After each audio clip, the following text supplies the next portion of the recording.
Surat police 31st ને લઈને action મોડમાં આવી ગઈ છે। પોલીસે ગુનેગારો સામે ગાળીઓ કસ્યો છે। છેલ્લા 3 વર્ષમાં પાસામાં ગયેલા આરોપીઓની ઓળખ પરેડ કરવામાં આવી હતી। પોલીસ પરેડ ગ્રાઉન્ડ પર સુરત પોલીસ કમિશનરની અધ્યક્ષતામાં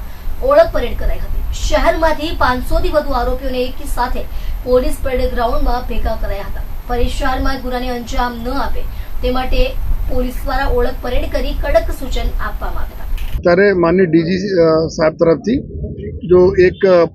જેટલા भी ગુનેગારો છે जो વારંવાર जो પાસામાં જાય છે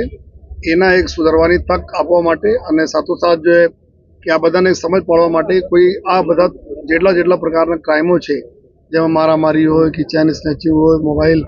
સ્નેચિંગ હોય, વ્હીકલ ચોરી હોય, ઘરફોડ ચોરી હોય, વ્યાજખોરી હોય, સાયબર ક્રાઇમ હોય, દીકરા આપણા દીકરીઓને અને બહેનોને છેડતીનો પ્રશ્નો હોય જો તો આ પ્રકારના તમામ જો ગુના કરવાવાળા જેટલા લોકો પાસામાં ગયેલા છે જો એના ભેગા કરીને આજે એક વોર્નિંગ આપવામાં આવી છે જો અને ખાસ કરીને કે એના સુધરી જાય અને બીજા તમામ અમારા જો પોલીસ સ્ટેશનના અધિકારીઓ અને માણસો જેના ઓળખી પડે જો તો આ પ્રકારને એક પોલીસ હેડક્વાર્ટર ખાતે આજે બધાને સૂચના આપવામાં આવી જોઈએ અને ઉમ્મીદ રાખીએ છીએ કે આ લોકો ઉપર અમારે મેન્ટર પ્રથા બી હોય છે કે પોલીસવાળા બધા ઉપર વાચ પણ રાખે છે। સાથોસાથ એના આજે સૂચના આપવામાં કોઈ પણ પ્રકારના કૃત્ય નહીં કરશે તો એના વિરુદ્ધમાં જો કાયદાકીય કડક કાર્યવાહી કરવામાં આવશે અને નયા જો અમારા ભારતીય ન્યાય સંહિતા છે એમાં બી ઘણા બધા કલમોને એવી જોગવાઈ છે કે આ જોગવાઈ પ્રમાણે જો વારંવાર હેબિચ્યુઅલ જો ગુના કરતા હોય તો એના ઉપર જો સ્ટ્રિન્જન્ટ પ્રોવિઝન વાળા ગુનાઓ છે તો એના બી અમે લોકો જો દાખલ કરીશ તો આજે બધાને સમજ આપવામાં આવી અને ઉમ્મીદ રાખીએ છીએ કે આ લોકો જો ગુનાહિત પ્રવૃત્તિઓ છે જો પબ્લિકને રંજાડે છે એનાથી બધા લોકો દૂર રહેશે જો આ આશયથી આજે બધા લોકોને 519 જેટલા જો પાસાના આરોપીઓ છે જેના અહીંયા જો ભેગા કરવામાં આવેલા છે। સર કેટલા પોલીસ સ્ટેશનોમાંથી આવ્યા છે? અમારા તમામ પોલીસ સ્ટેશન જેટલા 33 અમારા જ્યુરિસડિક્શનલ પોલીસ સ્ટેશન છે આ તમામ પોલીસ સ્ટેશનોમાંથી આવ્યા છે, લઈ આવ્યા છે અધિકારીઓ અને સાથોસાથ એના સિવાય બી અમે લોકો બીજા બી કાર્યક્રમ જો અમારા મારામારીના ગુનાના ભોગ બનનારો છે એના પણ અમે લોકો અત્યારે બધા કોન્ટેક્ટ કરીએ છીએ કે એના કોઈ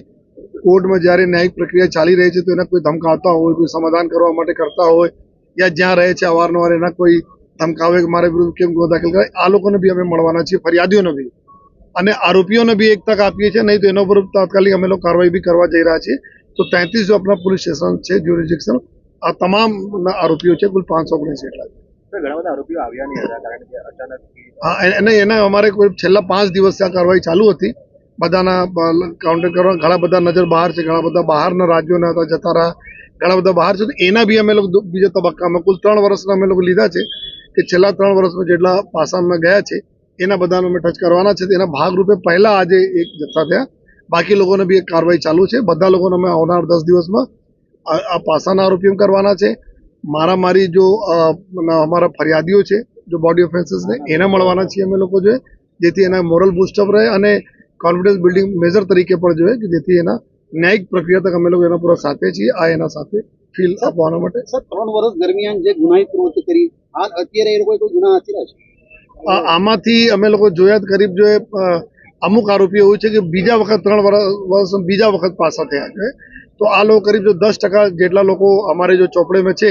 કે આ લોકો ફ્રિકવન્ટલી જો ફરીથી ગુના છૂટ્યા અને પછી ગુના કર્યા અને ફરી ગયા જેમાં ખાસ કરીને જો મોબાઈલ ચોરીવાળા સ્નેચિંગવાળા છે, વ્હીકલ ચોરીવાળા છે અને દારૂ પ્રોહિબિશનવાળા છે આ પ્રકારના લોકો આમાં છે જો એના અમે અલગથી બી